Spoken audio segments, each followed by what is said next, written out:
Still with, of course, JC Barron, and together, of course, with our medical doctor, fertility specialist, gynecologist, and chief medical officer of Fertil. Of course, we have here with us Dr. Oybek Rustamov. Good afternoon, Doc. Good afternoon, JC. Good afternoon, everyone. And of course, this afternoon, we would like to invite everybody to check out, of course, the IVF-Navigator.com, our official website. And you can also send a direct message to our official Facebook page at Fertile Official. Then again, today, of course, is the step 24 antagonist injection. We're jumping to this, but don't worry, we'll be back with the FSH injection tomorrow. This is still part of the 55 steps of IVF Navigator from stage 2 ovarian stimulation. So, ladies and gentlemen, I'd like to give you right now to tell us more about step 24, antagonist injection. Let's welcome Dr. Oybek Rastamov. Hi, everyone. Hope you're having a great day. So, yes, we will move on to step 24. So, JC, I'm sharing the screen. Can you see the screen, full screen of my slides? Yes, Doc. Okay, so just one second. I'll just open. Okay. So excellent. So we are on stage 2. So on ovarian stimulation. So we will be discussing antagonist injection. So we have completed step 1 last week, and now we're in the stage 2.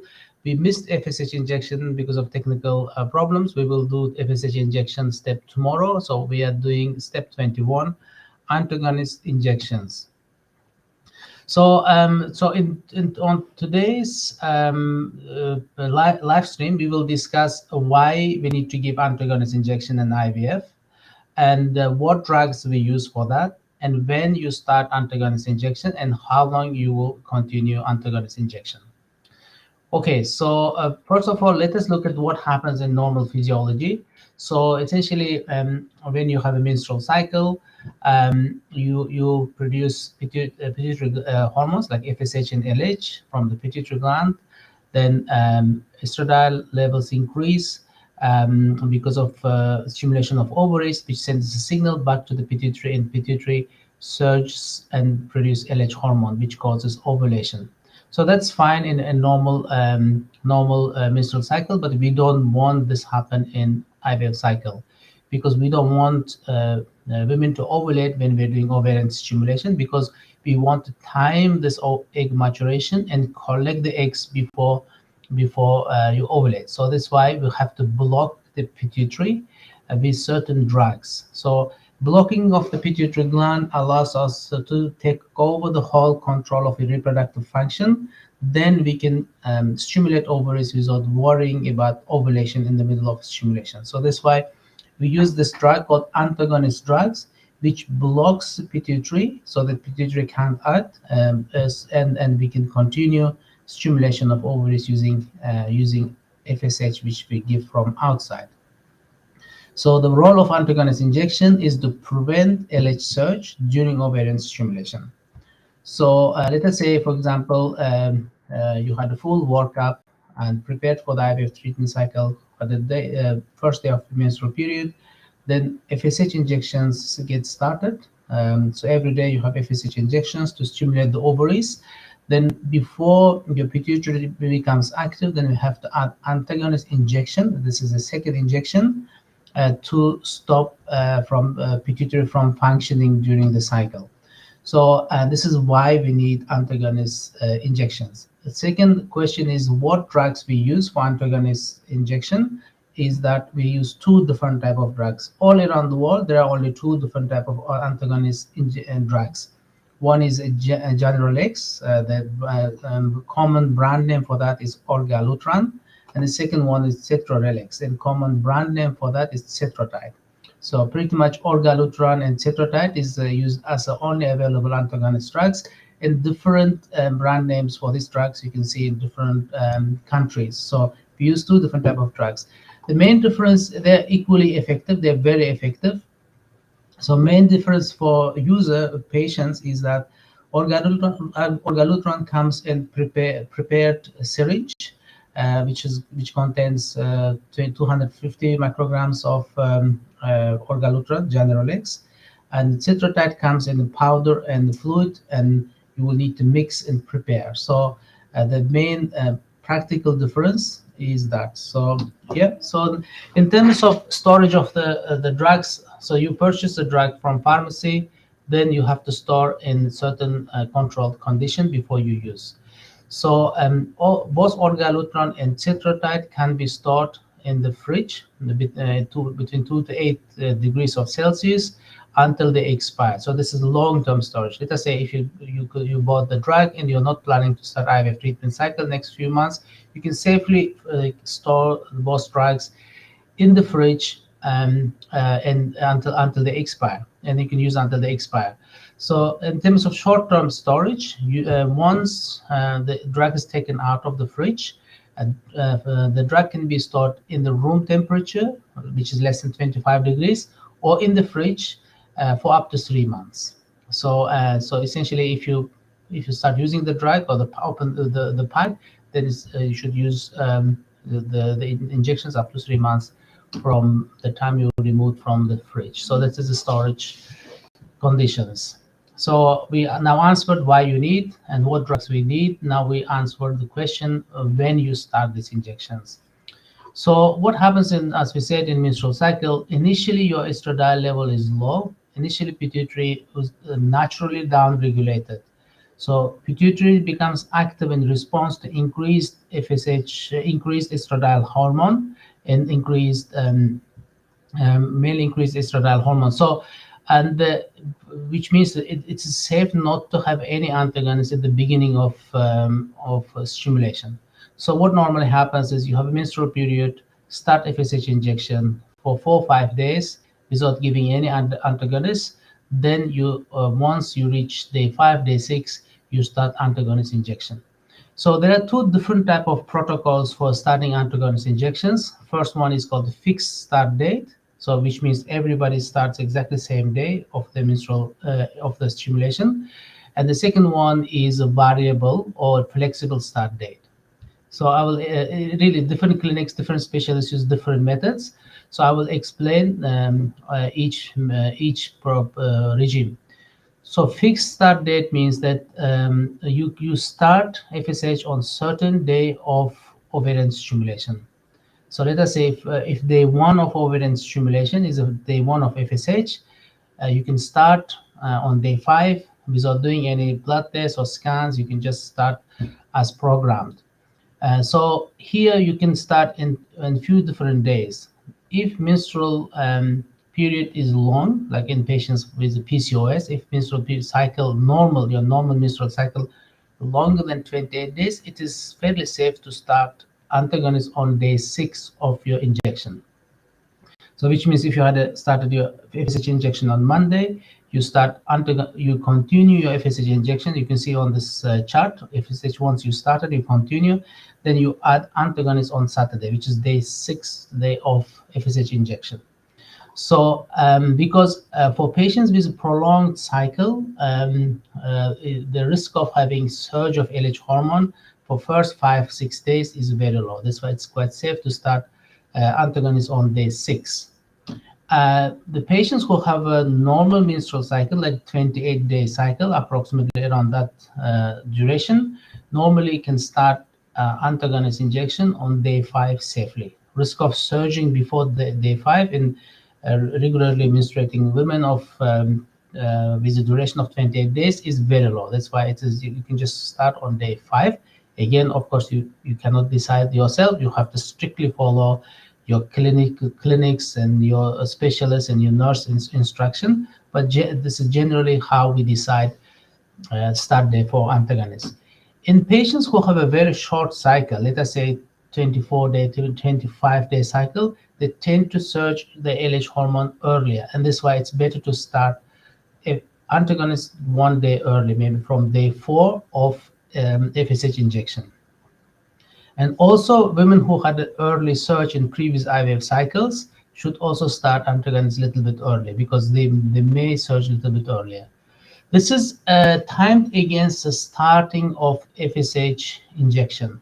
But if you start your FSH injection a little bit later than your menstrual period, then you may need to adjust these days for that. For example, so you may have a period on Monday, then you started your FSH injection a little bit late, let us say on Thursday, which is day 4 of your menstrual cycle.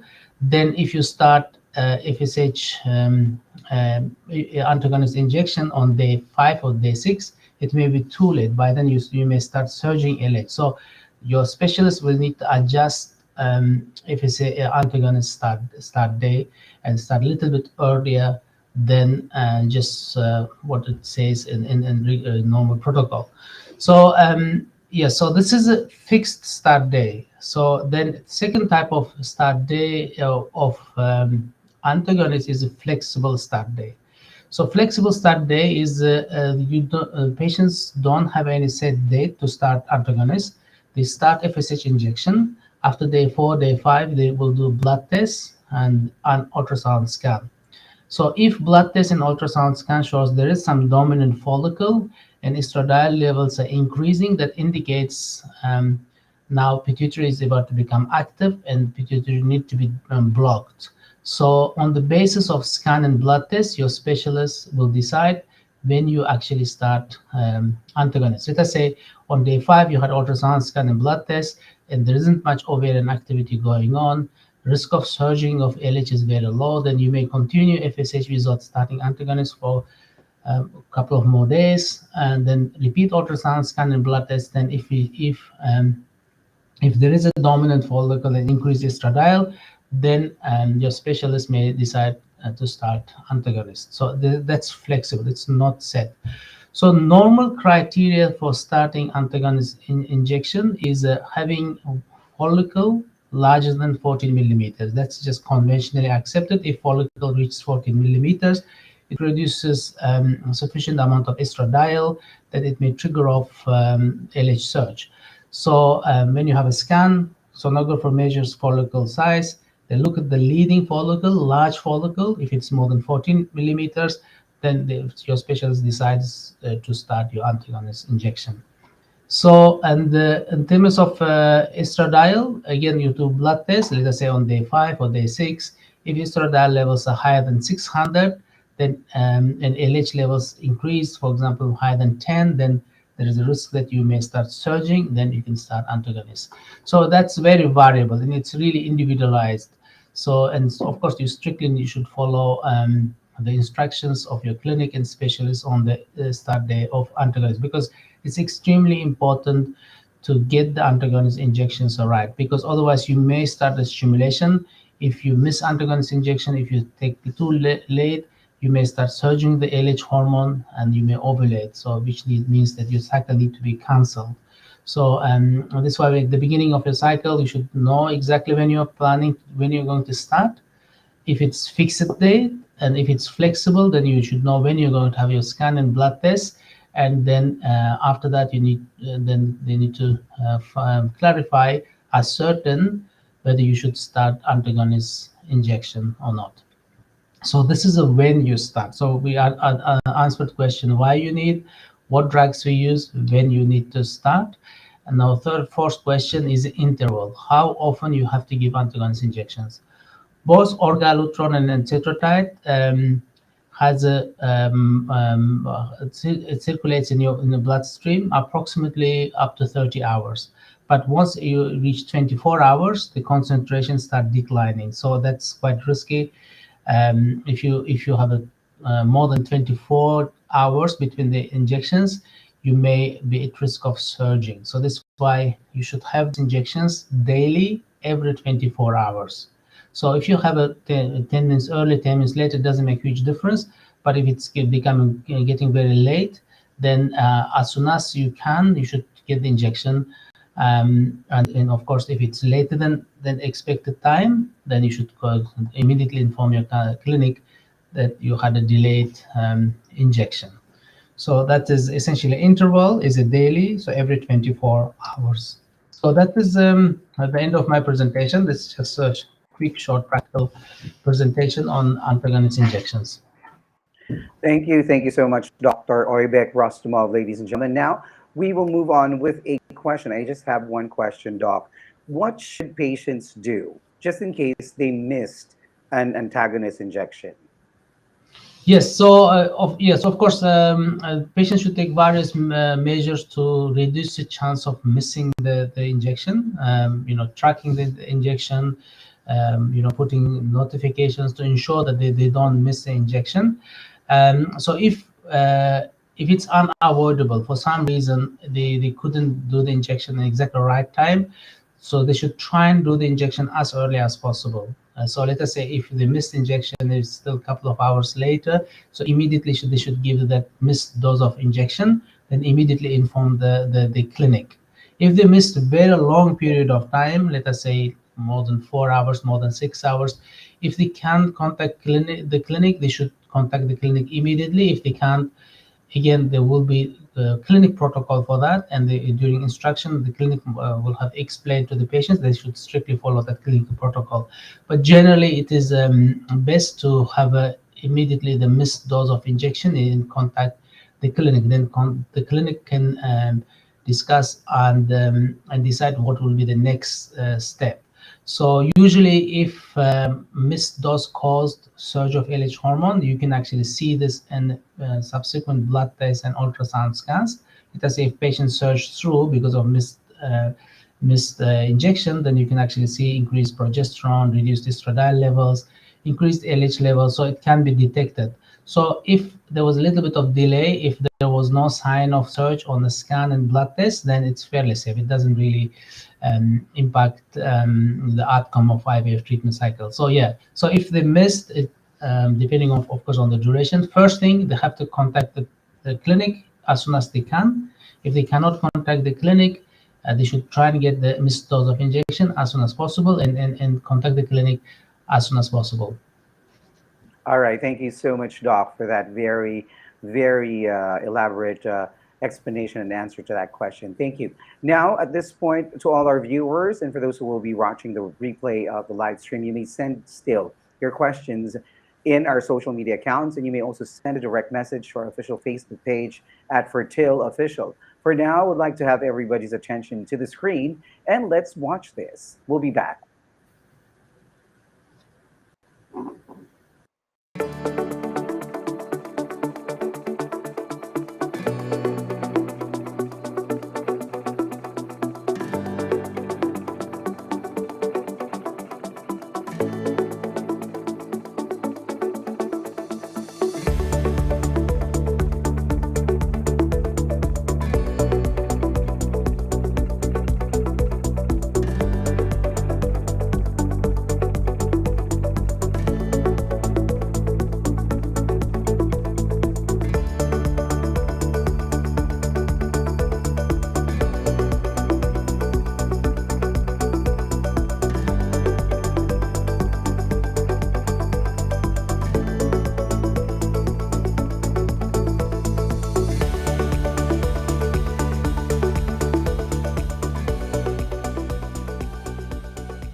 And there you have it. IVF Navigator is your fertility companion, providing detailed interactive information about all aspects of IVF. IVF Navigator helps you navigate your fertility journey with ease.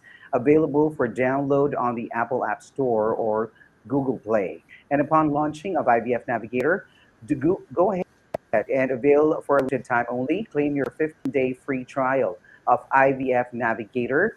And all you have to do is to enjoy all those wonderful features. Simply, of course, follow this easy steps right away. Again, it's of course available for download on Google Play and Apple App Store. Again, go to at Fertile Official for more information. All right. So there you go. You can see on your screens right now on how to claim your free trial. Follow those simple, easy steps, and definitely you are on your way to an easy journey together, of course, with IVF Navigator app. Now, and there you have it, ladies and gentlemen. Then again, would like to invite everybody for more information. You can visit ivf-navigator.com. And tomorrow, we'll be back, of course, with the FSH injection. And also another topic, I suppose, in the afternoon, right afterwards, with that would be the steps 25, which is cycle monitoring, if I'm not mistaken, Doc. Yes, that's right. So we will cover FSH injections, and then we will discuss how we actually monitor the cycle and how we determine whether you are having normal stimulation, low stimulation, or high stimulation or response. So yes, please join tomorrow's sessions. Thank you.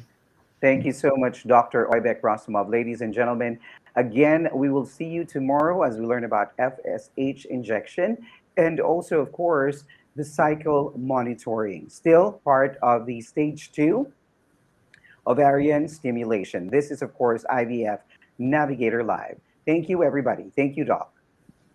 Thank you. Thanks, everyone. Have a wonderful evening. Thank you.